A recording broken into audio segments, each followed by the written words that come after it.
اعوذ باللہ من الشیطان الرجیم بسم اللہ الرحمن الرحیم۔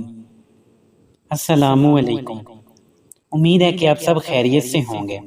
اللہ پاک آپ سب کو اپنے حفظ و امان میں رکھے۔ اس ویڈیو میں ہم ہارون رشید کے ایک بیٹے کے بارے میں جانیں گے جو کہ بہت نیک تھا۔ وہ اپنے باپ کی ساری جائیداد اور شان و شوکت کو چھوڑ کر گمنامی کی زندگی گزارنے کے لیے چلا گیا تھا۔ ہارون رشید کا ایک بیٹا تھا جس کی عمر تقریباً 16 سال کی تھی۔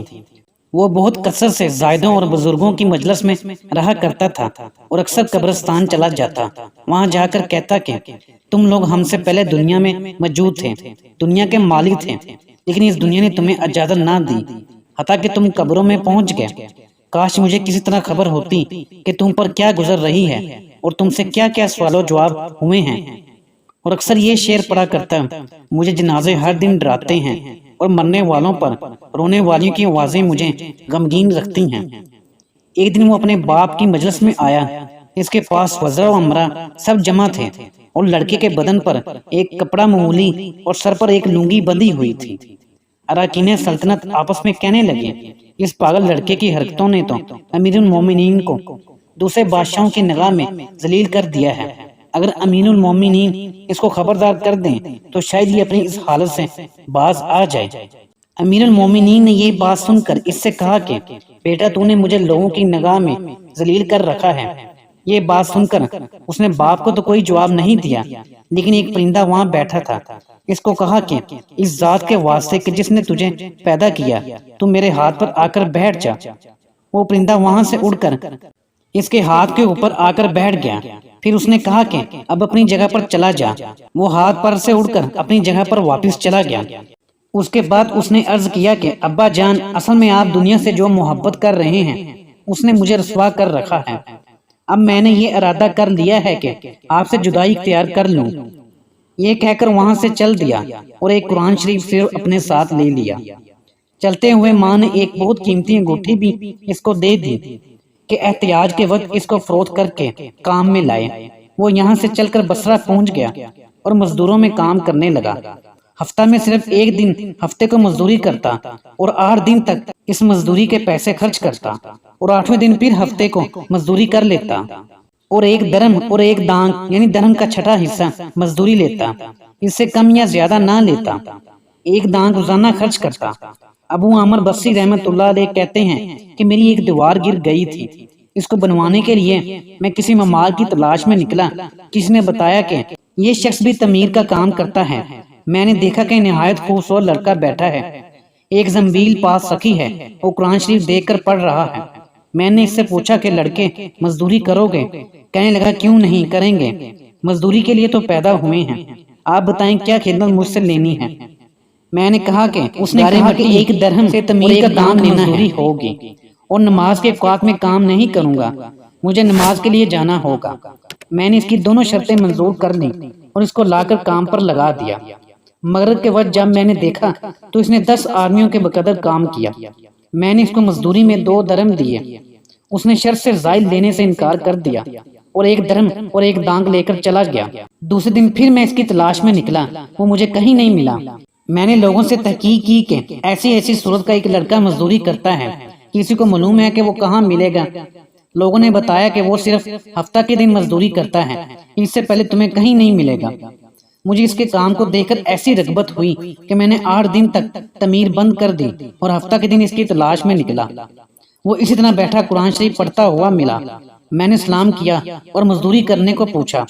اس نے وہی پہلی دونوں شرطیں بیان کی۔ مجھے اس پر حیرت ہو رہی تھی کہ پچھلے ہفتے کے دن کو کام میں اکیلے 10 آدمیوں کا کام کس طرح کر لیا۔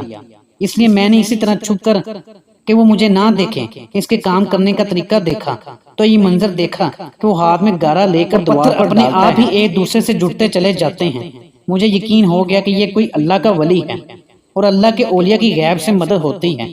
جب شام ہوئی تو میں نے اس کو 3 درہم دینے چاہے، لیکن اسے انکار کر دیا کہ میں اتنے درہم کا کیا کروں گا، اور 1 درہم اور 1 دانگ لے کر چلا گیا۔ میں نے 1 ہفتہ پھر انتظار کیا اور تیسرے ہفتے کو میں پھر اس کی تلاش میں نکلا، مگر وہ مجھے نہ ملا۔ میں نے لوگوں سے تحقیق کیا تو ایک شخص نے بتایا کہ وہ 3 دن سے بیمار ہے۔ فلاں ویرانے جنگل میں پڑا ہوا ہے۔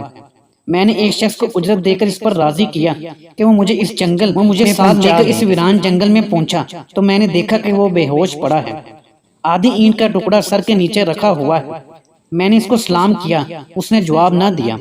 میں نے دوسری مرتبہ سلام کیا تو اس نے آنکھ کھولی اور مجھے پہچان لیا۔ میں نے جلدی سے اس کا سر اینٹ پر سے اٹھا کر اپنی گود میں رکھ لیا۔ اس نے سر ہٹا لیا اور کہا، میرے دوست، دنیا کی نعمتوں سے دھوکے میں نہ پڑو، عمر ختم ہوتی جا رہی ہے اور نعمتیں سب ختم ہو جائیں گی۔ جب تو کوئی جنازہ لے کر قبرستان میں جائے تو یہ سوچتا رہے کہ تیرا بھی ایک دن اسی طرح جنازہ اٹھایا جائے گا۔ اس کے بعد اس نے مجھ سے کہا کہ ابو عامر، جب میری روح نکل جائے تو مجھے نہلا کر میرے اسی کپڑے میں مجھے کفن دے دینا۔ میں نے کہا، میرے محبوب، اس میں کیا حرج ہے کہ میں تیرے کفن کے لیے نئے کپڑے لے آؤں؟ اس نے جواب دیا کہ نئے کپڑوں کے لیے زندہ لوگ زیادہ مستحق ہیں۔ یہ جواب حضرت ابو بکر صدیق رضی اللہ تعالیٰ عنہ کا جواب ہے۔ انہوں نے بھی اپنے وصال کے وقت یہی فرمائش کی تھی کہ میری انہی چادروں میں کفن دے دینا، اور جب ان سے نئے کپڑے کی اجازت چاہی گئی تو انہوں نے یہی جواب دیا تھا۔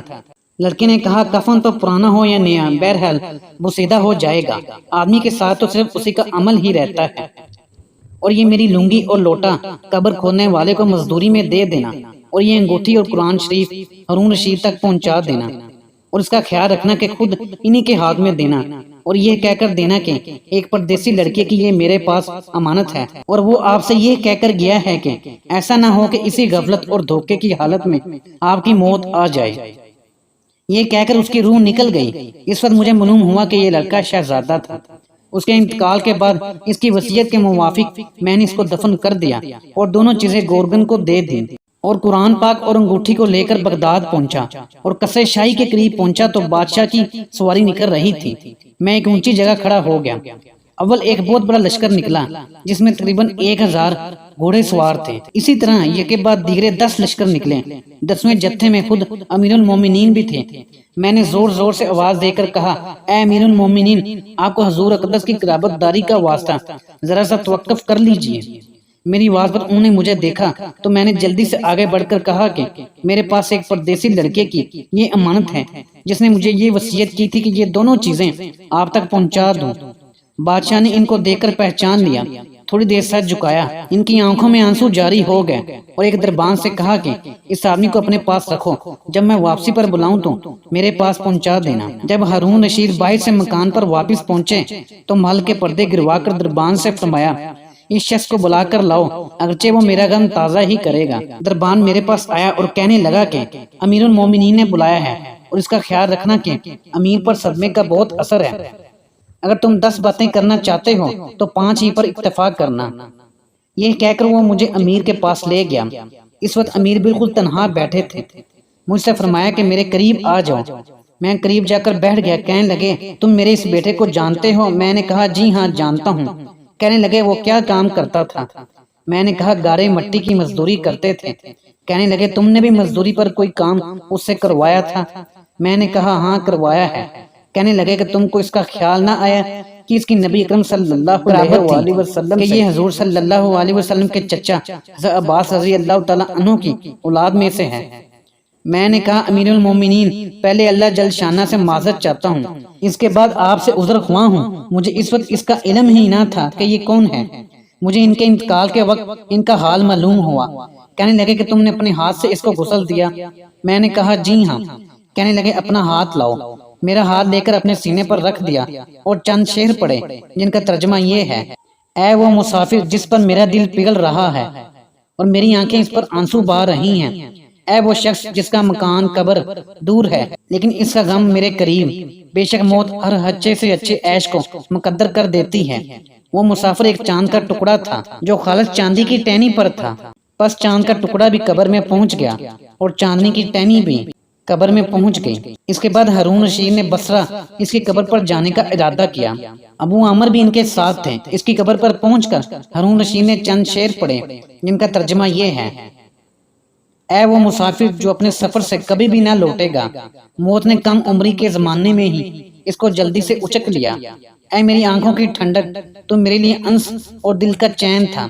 لمبی راتوں میں بھی اور مختصر راتوں میں بھی تو نے موت کا وہ پیالہ پیا ہے جس کو عنقریب تیرا بوڑھا باپ بڑھاپے کی حالت میں پیے گا۔ بلکہ دنیا کا ہر آدمی اس کو پیے گا، چاہے وہ جنگل کا رہنے والا ہو، پر سب شہر کا رہنے والا لا شریک کے لیے ہیں، جس کی لکھی ہوئی تقدیر کے یہ کرشمے ہیں۔ ابو عمر کہتے ہیں کہ اس کے بعد جو رات آئی تو میں اپنے وظائف پورے کر کے لیٹا ہی تھا کہ میں نے خواب میں ایک نور کا کعبہ دیکھا جس کے اوپر نور ہی نور پھیل رہا ہے۔ اس نور کے ابر میں سے اس لڑکے نے مجھے آواز دے کر کہا، ابو عمر تمہیں حق تعالی شانہ جزائے خیر عطا فرمائے، تو نے میری تجویز و تکفین اور میری وصیت پوری کی۔ میں نے اس سے پوچھا کہ میرے پیارے تیرا کیا حال گزرا؟ کہنے لگا کہ میں ایسے مولا کی طرف پہنچا ہوں جو بہت کریم ہے اور مجھ سے بہت راضی ہے۔ مجھے اس مالک نے وہ چیزیں عطا کی جو کبھی نہ کسی آنکھ نے دیکھی، نہ کسی کان نے سنی، نہ کسی کے دل پر اس کا خیال گزرا۔ حضرت عبداللہ بن مسعود رضی اللہ تعالیٰ عنہ فرماتے ہیں کہ تورات میں لکھا ہے، حق تعالی شانہ نے ان لوگوں کے لیے جن کے پہلو رات کے وقت خوابگاہوں سے دور رہتے ہیں، یعنی تہجد گزاروں کے لیے وہ چیزیں تیار کر رکھی ہیں جن کو نہ کسی آنکھ نے دیکھا، نہ کسی کان نے سنا، نہ کسی آدمی کے دل پر اس کا خیال گزرا، نہ ان کو کوئی مقرر فرشتہ جانتا ہے اور نہ کوئی نبی رسول جانتا ہے۔ اور یہ مضمون قرآن پاک میں بھی ہے۔ کسی شخص کو خبر نہیں جو آنکھوں کی ٹھنڈک کا سامان ایسے لوگوں کے لیے خزانے غیب میں موجود ہے۔ اس کے بعد اس لڑکے نے کہا، حق تعالی شانہ نے قسم کھا کر فرمایا ہے کہ جو بھی دنیا سے اس طرح نکل آئے اس کے لیے یہی اعزاز و کرام ہے جو میرے لیے ہوئے۔